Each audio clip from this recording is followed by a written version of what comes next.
이 아비가일이 아주 지혜롭게 처신을 해서 이 다윗의 어떤 그 브레이크 역할을 하는 그런 내용입니다. 다윗이 흥분해서 하마터면 자기 백성을 치고 다윗의 일생에 어쨌든 오점을 남길 수 있는 그런 위기의 순간에 이 아비가일이라는 이 한 여인이 굉장히 지혜롭게 말을 하고 처신을 해서 그 고비를 넘어가게 되는 그런 내용입니다. 25절을 보겠습니다. 아비가일이 다윗을 보고 급히 나귀에서 내려 다윗 앞에 엎드려 그의 얼굴을 땅에 대니라. 한마디로 겸손 모드잖아요. 아니 성경을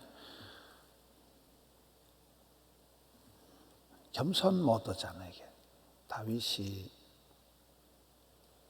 나타나니까 이 아비가일이 얼른 나귀에서 내려가지고 바로 얼굴을 땅에 대고 엎드려서, 사람이 이렇게 죄를 짓는 것 중에 몇 가지가, 첫째는 불신죄, 안 믿는 게, 믿지 못하는 게 이게 큰 죄고, 두 번째는 교만이라는 그 죄 때문에 다른 게 다 생기는 거거든요. 교만의 반대 말이 이게 겸손이잖아요. 이 아비가일이 그냥 뭐 부잣집 대감마님, 사모님 뭐 상관없는 거예요. 그냥 급히 내려가지고 납작 엎드려가지고, 겸손하면 원수도 그 사람을 안 건드린다 이런 말이 있잖아요.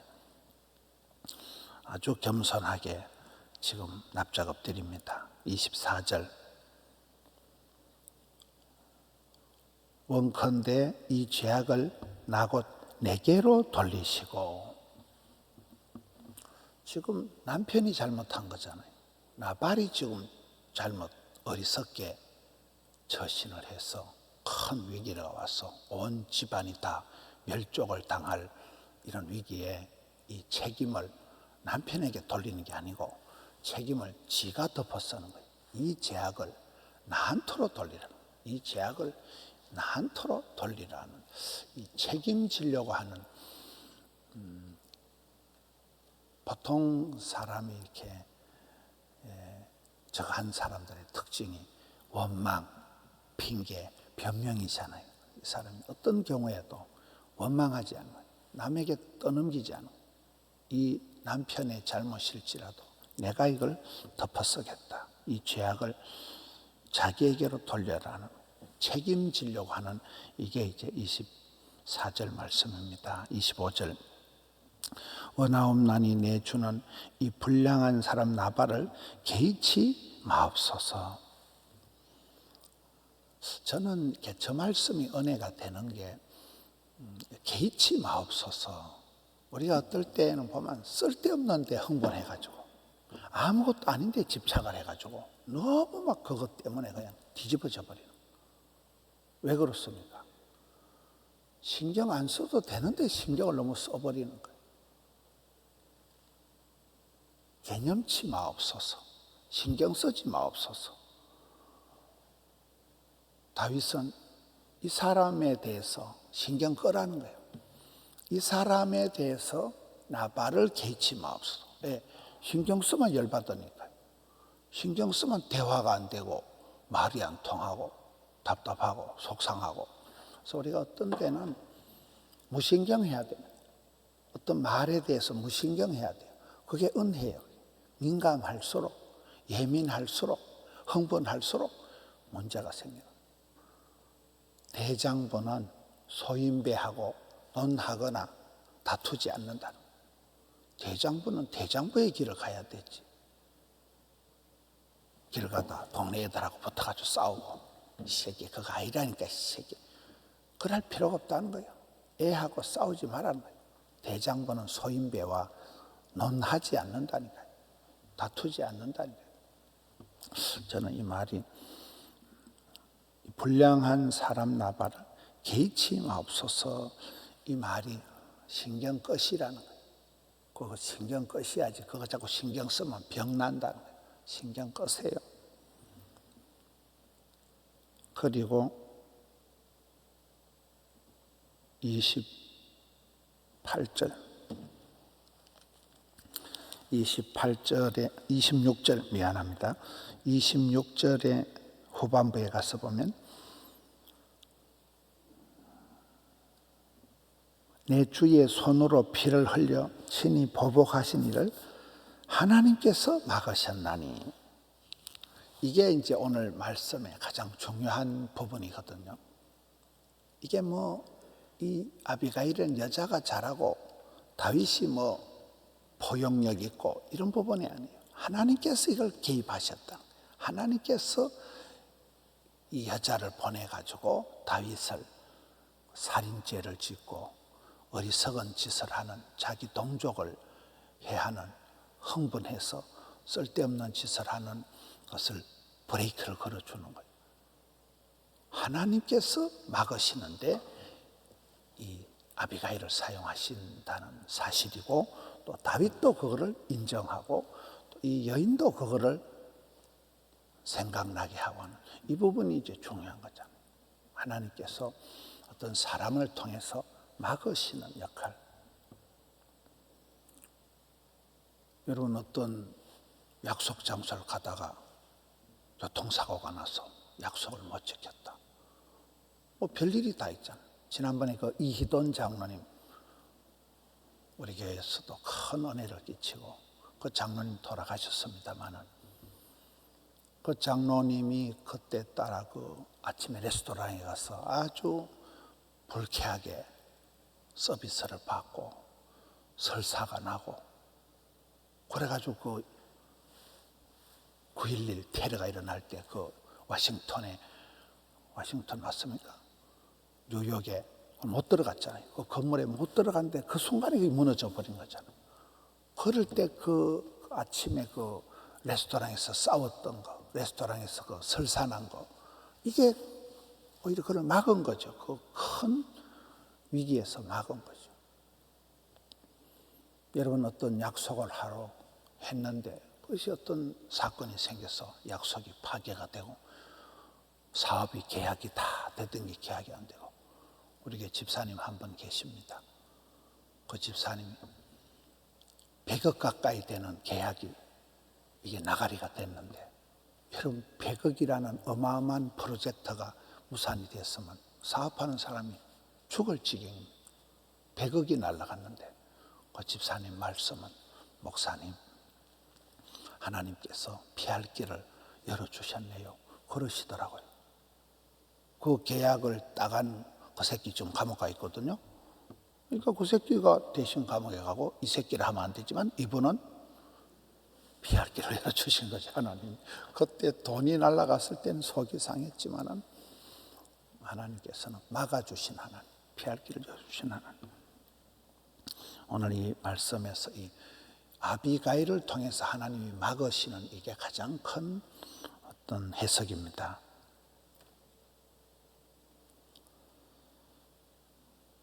27절, 여종이 내 주께 가져오니 예물을 소년들에게 주게 하세요. 선물을 나눠주잖아요. 선물은 항상 좋은 거예요. 선물을 싫어하는 사람이 누가 있어요? 남에게 주는 자가 복 있는 사람이다. 섬기는 자가 큰 자다. 줄 수 있는 게 늘 감사한 거예요. 그렇죠? 선물을 주고는 이어서 28절 미안합니다. 27절에 선물을 주고 28절에 주의 여종의 허물을 용서하여 주옵소서. 선물을 먼저 갖다 주고 그 다음에는 이 계집종을 불쌍히 여겨 달라는 거예요. 용서해 달라는 거예요. 굉장히 순서가 선물 먼저 드리고 용서의 그런 간구를 하고 있는 내용입니다. 29절에 가보면 생명싸개라는 단어가 나옵니다. 참 이 단어가 좋잖아요. 하나님께서 항상 생명싸개 속에 다윗을 이렇게 싸준다는. 옛날엔 책가방도 이래 보자기로 싸가지고 이래 묶어가지고 학교를 다니고, 뭐든지 이래 보자기로 싸서 주잖아요. 떡을 할 때, 선물할 때도 이렇게 보자기에다 이렇게 묶어가지고 생명싸개, 생명보자기다. 하나님께서 우리 다윗을 생명싸개로 요래 고이 싸서 늘 지켜 보호해 주신다는 이 표현이 기가 막히는 표현이다. 그리고 31절 말씀, 내 주께서 무지한 피를 흘리셨다든지 주께서 친히 보복을 했다든지 그런 것으로 인해서 슬퍼할 것도 없고 내 주의 마음에 걸리는 것도 없고, 이 다윗이 살아가면서 결점을 남기고 허물을 남기지 않도록 하나님께서 이 아비가일을 통해서 브레이크 역할을 하고 막아주시고 그래 했기 때문에 그걸 지금 생각하게 하는 거예요. 제가 안 나섰다면 주인님께서, 다윗 왕이 쓸데없는 짓을 한다. 죄 없는 사람들의 피를 흘리고 친히 보복을 하고 이런 게 다 세월이 지나가면 다윗에게 이건 치명적인 약점이 되고 부끄러운 일이 되고 실수한 일이 되기 때문에 그것을 막아줬다는 것. 나중에 후대하실 때 여종을 생각하옵소서. 저 마지막에 나오는 생각하옵소서. 저게 이제 고대의 옛날 사람들의 기도잖아요. 삼손이 죽기 전에도 주여 저를 생각하옵소서. 히스기야가 죽을 병에 걸렸을 때도 주여 저를 생각하옵소서. 제가 전심으로 행한 것과 진실로 행한 것을 생각하옵소서. 그리고 밖에 나가서 심히 통곡하더라. 생각해도 서럽고 힘들고 울어버리는 거죠. 주님 나를 생각해 달라는 거예요.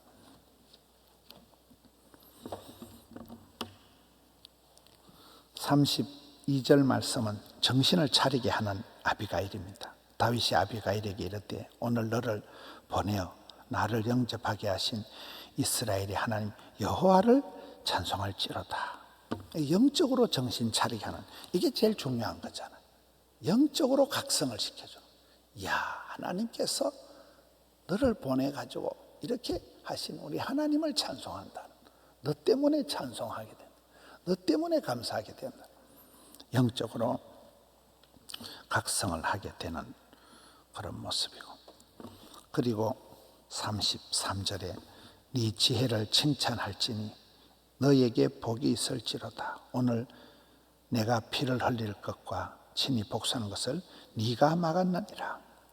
이게 가장 오늘 말씀의 핵심이라니까요. 네가 막는 역할을 했다. 그리고 마지막 35절에 다윗이 그가 가져온 것을 그 소에서 받고, 이 받는 게 이게 쉬운 게 아니거든요. 가져가라. 더러운 것들 죽여버린다. 안 받을 수가 있는 거예요. 받아들이는 이게 이제 다윗이 이게 납득을 하고 이해를 하고 수용을 하는 거잖아요.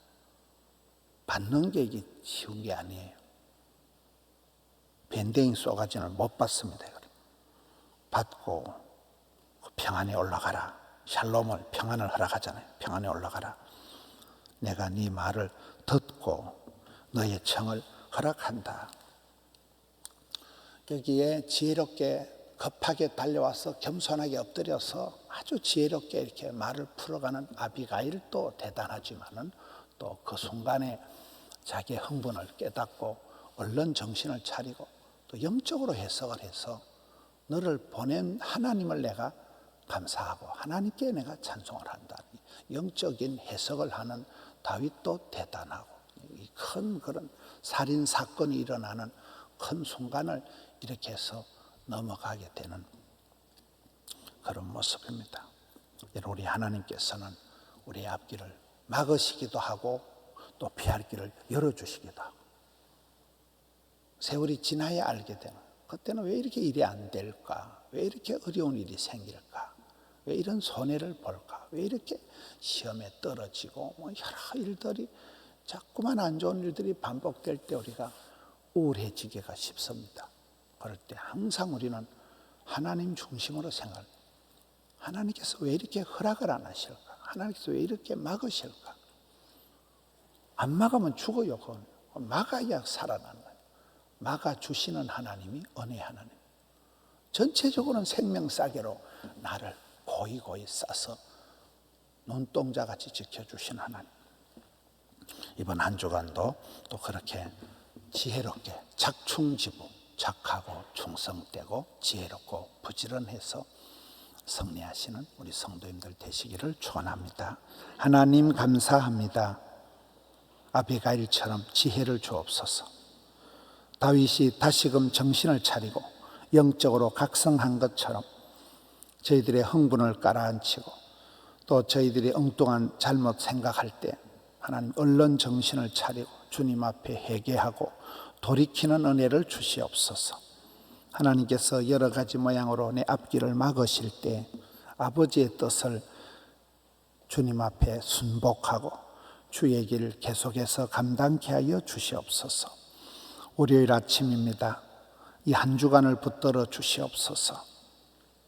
기도하는 성도님들 가정을 일터를 사랑하는 가족들의 은총을 베풀어 주시옵소서.